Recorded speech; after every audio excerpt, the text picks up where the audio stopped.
Pakak! Yahoo! Back to normal na nga ulit mga boss. Simula na ulit para magtinda at magtrabaho. Para makabalik lahat ng nagastos natin ng Pasko at ng bagong taon. Ako nga pala si Boss Mike, tamad pero may pangarap. Kaya tara, samahan mo kami na kumita ulit ng pera sa tulong ng trabaho at ng munti nating negosyo. Kaya tara, samahan nyo kami magpasalta sa ating munting negosyo at sa aking trabaho. At kasama nating magpapasalta ng pera ay walang iba kundi ang aking lola at ang aking asawa. At dahil medyo magulo nga at maraming nabili ating munting tindahan, kaya naman tatlo kaming tatao dito ngayon for today's video.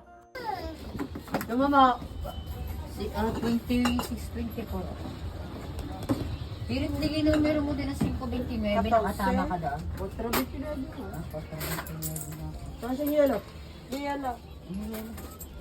Magkano lahat? 55. 55? Tuloy po tayo. Yelo. Wala na? Bumaba pang anak. Nagtinda na nga pala. Boss Mike. Tsaka? Magana? Wala nga.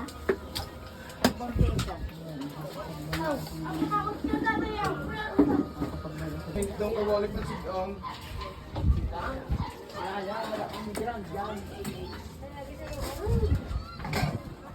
Hey, pusa! Habang ka na agad. Hi! Hi! Hi! Pagin po ako. Ang bulat.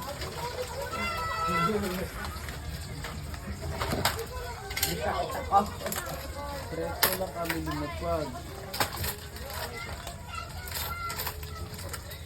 Bakit pwede pa Julian ang nangangarap ng bibig? Bilaw ang klino. Isda. Kala nyo kailang may isda, ha? Yung nagdadala din eh. Bili namin ito. Di kami dinadala ka mag-anak namin sa loob eh. Sarap ng aming ulam! Ulit mo, pinuli ka kaya patay. Kailangan namin kaya boy. Pagkakain na ako, ayaw mo pa eh. Isa.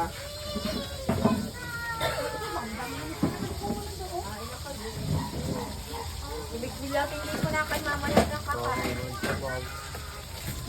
Mamaya kakain ulit. Ay na kaya ba? Mamaya.